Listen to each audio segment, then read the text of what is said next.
Alors dans cette vidéo, nous allons voir un exemple d'application de la loi des nœuds, de la loi des mailles, de la loi d'Ohm, ainsi que du principe des résistances équivalentes dont on avait parlé dans des vidéos précédentes. Ici, on nous donnait le schéma suivant, à savoir un générateur de tension E, avec ici une résistance qui est en série avec deux résistances R1 et R2 qui sont en parallèle. On a U1 la tension aux bornes de la résistance R et U2 celle aux bornes de la résistance R2, sachant que R1 et R2 étant en parallèle, on avait vu dans le cours que U2 est également la tension aux bornes de la résistance R1. On nous donnait également la valeur du courant I délivré par le générateur, 5,0 mA. À partir de ça, on nous demandait un certain nombre de choses à calculer, et en premier lieu la tension U1. Alors U1, c'est la tension aux bornes de la résistance R. Comme on connaît la résistance R et le courant I qui traverse la résistance, et bien on peut tout simplement appliquer la loi d'Ohm qui est que U1 est égal à R fois I. Alors ici, il faut faire attention qu'on est bien en convention récepteur, puisque U et I sont en sens inverse, et à ce moment-là, on avait vu dans le cours qu'il n'y a pas de signe moins. Par contre, si U et I sont dans le même sens, c'est-à-dire en convention générateur, il faut mettre un moins devant le RI, ça aurait fait U égale moins RI. Attention aussi que ici, U1 n'est pas la tension aux bornes de R1, parce que très souvent, comme ici, U2 c'est la tension aux bornes de R2, et souvent U1 c'est la tension aux bornes de R1. Ici, c'est pas le cas, puisqu'on a U1 la tension aux bornes de la résistance R, donc il faut s'adapter à l'exercice, de même que le courant I, il est noté I, celui qui traverse la résistance R, et non pas I1, comme on pourrait le penser, vu que c'est la tension U1. Donc attention aux notations de l'énoncé. Maintenant, il reste juste à faire l'application numérique. Donc le R, c'est 200 en ohms, donc il n'y a pas besoin de le convertir. Par contre, le I, 5,0 mA, il faut le convertir en ampères. Et comme c'est milli, c'est fois 10 puissance moins 3. Parce que milli, c'est 10 puissance moins 3. Si on calcule, 200 fois 5, ça nous donne 1000. Et 1000 fois 10 puissance moins 3, ça nous donne 1. Parce que 10 puissance moins 3, c'est 1 millième. Donc 1000 fois 1 millième, ça nous donne 1.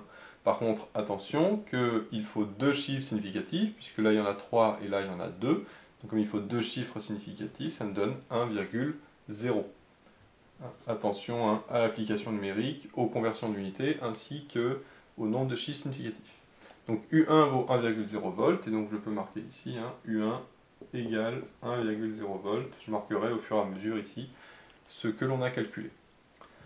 Ensuite, on nous demandait la tension U2.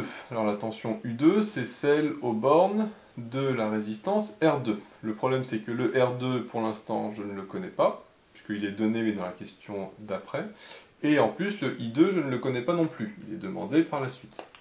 Donc, je ne vais pas appliquer la loi d'Ohm ici, puisque je connais ni la valeur de la résistance, ni la valeur de l'intensité qui traverse cette résistance.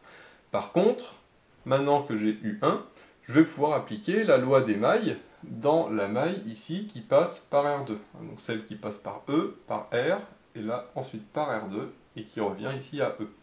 Si j'applique la loi des mailles, ça nous donne la chose suivante. La loi des mailles nous dit que la somme des tensions dans un sens égale la somme des tensions dans l'autre sens.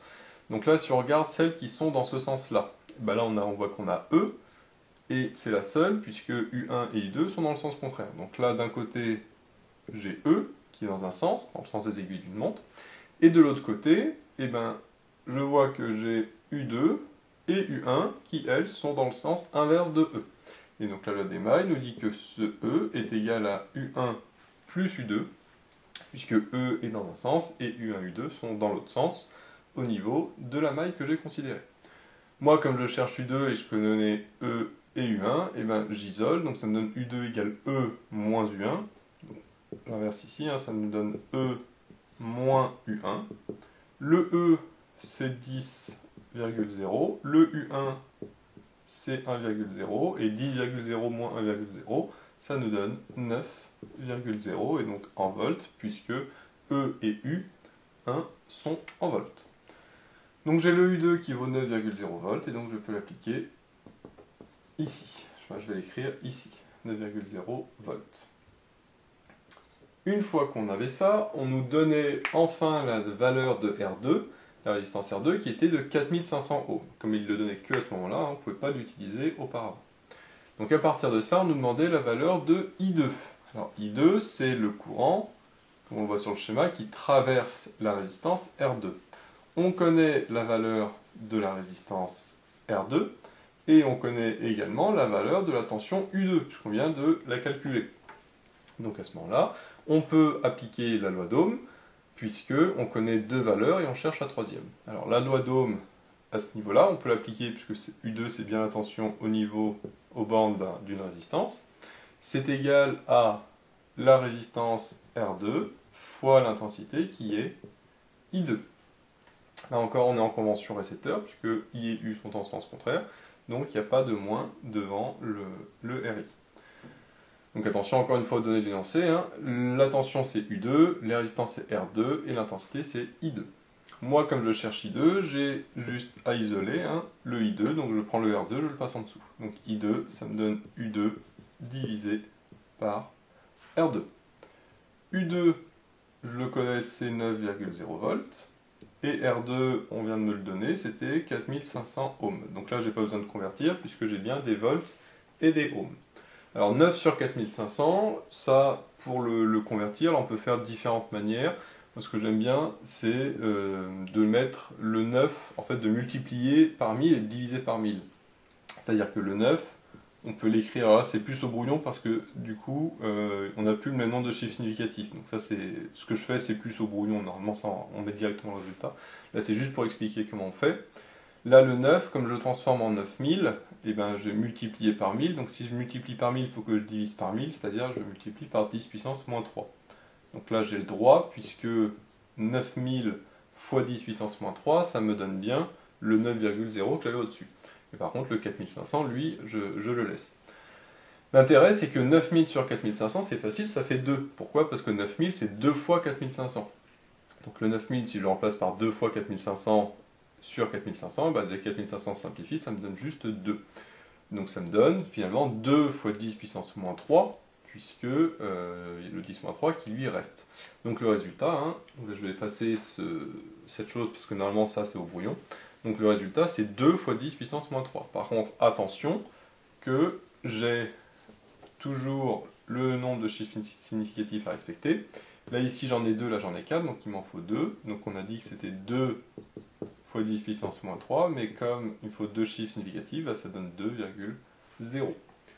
Et donc j'ai le I2 qui vaut 2,0 fois 10 puissance moins 3 ampères, que je peux écrire sous forme 2,0 milliampères, puisque là, le I était donné en milliampères, donc je peux très bien écrire le I2 en milliampères également, tout en respectant bien sûr le nombre de chiffres significatifs qui ici est 2. Il faut 2 chiffres significatifs, donc ça me donne 2,0.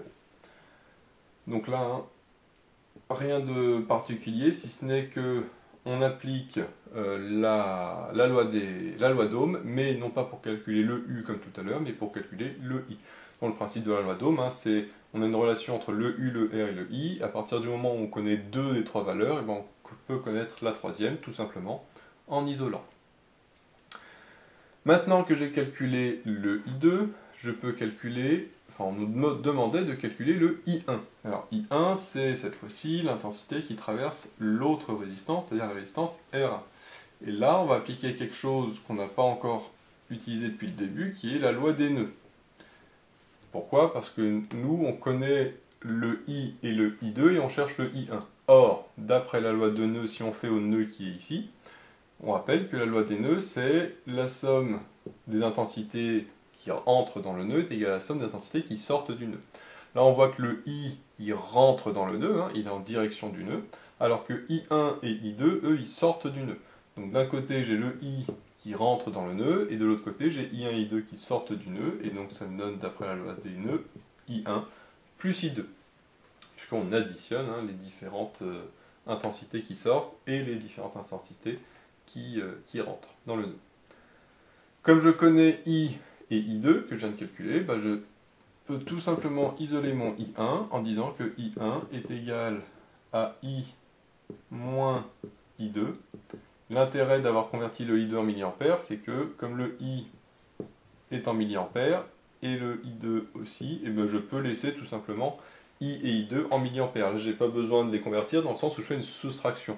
Alors, je pourrais très bien convertir les deux en ampères, mais ça donnerait du 10 puissance moins 3 à chaque fois, alors qu'en milliampères, on voit que il n'y a pas besoin de mettre ce 10 puissance moins 3. Donc c'est beaucoup plus intéressant ici de faire la soustraction en milliampères et non pas en ampères.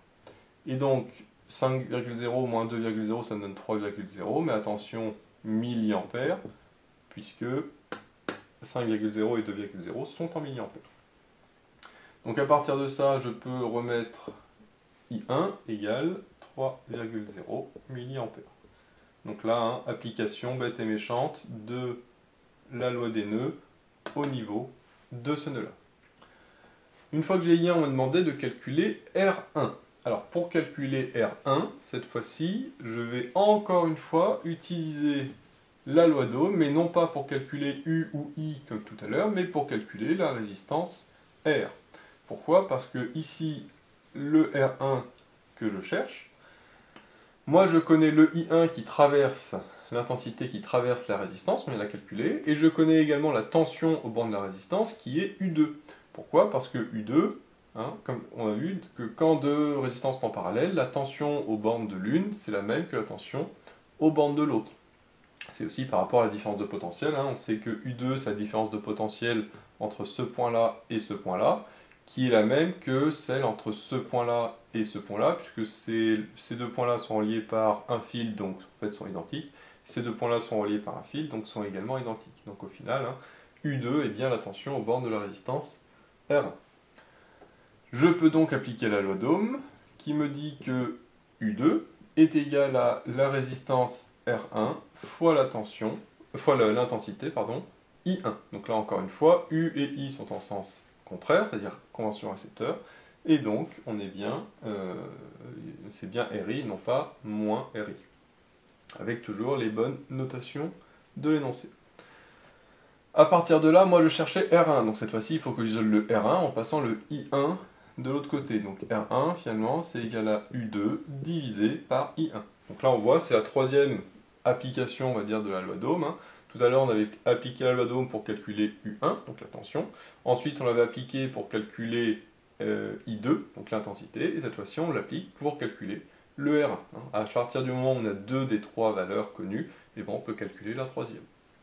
Si je remplace, U2 c'est 9,0 volts et I1 c'est 3,0 fois 10 puissance moins 3, attention, puisque là il faut convertir en ampères, puisque I1 est en milliampères, 3,0 en milliampères.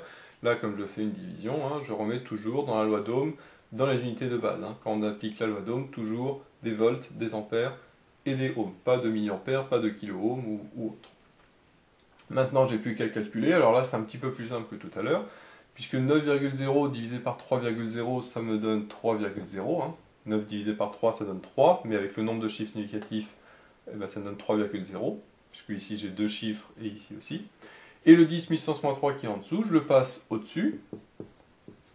Ça, c'est des mathématiques. Hein. Le 10 moins 3, je le passe au-dessus, ça donne 10 puissance 3. Et donc, comme c'est R1, eh ben, c'est en ohms, puisque une résistance est en ohms et que moi j'avais utilisé les unités de base, à savoir les volts et les ampères. Donc finalement, mon R1 est égal à 3,0 fois 10 puissance 3 ohms. Donc voilà un petit peu pour les différentes valeurs qu'on peut calculer. Ici on a tout calculé, hein, toutes les tensions, toutes les résistances et toutes les intensités. Alors il y avait une dernière question qui était de calculer R1 mais d'une autre manière, c'est-à-dire en l'exprimant en fonction de E, I, R et R2. Parce que ici on l'a exprimé R1 en fonction de U2 et I1, mais qu'on avait calculé dans les questions précédentes, hein, qui n'étaient pas données dans l'énoncé. Ici on nous demandait de calculer R1 en fonction uniquement des données qui étaient, des valeurs qui étaient données dans l'énoncé, à savoir le E, le I, le R et le R2. Alors ça, on va voir ça dans une autre vidéo, comment faire, puisque ici on va appliquer le principe des résistances équivalentes. Donc là, on n'est ni dans la loi d'Ohm, ni dans la loi des mailles, ni dans la loi des nœuds. C'est pour ça qu'on va voir ça dans une autre vidéo spécifique, pour voir un petit peu comment calculer la résistance, non pas en calculant ces différentes valeurs, mais directement en regroupant les résistances en une résistance équivalente. Donc voilà, j'espère que cette vidéo vous sera utile. N'hésitez pas à vous abonner pour être au courant des nouvelles vidéos qui sortiront. J'ai mis le lien vers l'énoncé de l'exercice dans la description, avec d'autres exercices sur la loi d'Ohm, la loi des mailles et la loi des nœuds. J'ai également mis le lien vers la page Tipeee où vous pouvez soutenir Méthode Physique. Et moi je vous dis à bientôt pour une nouvelle vidéo.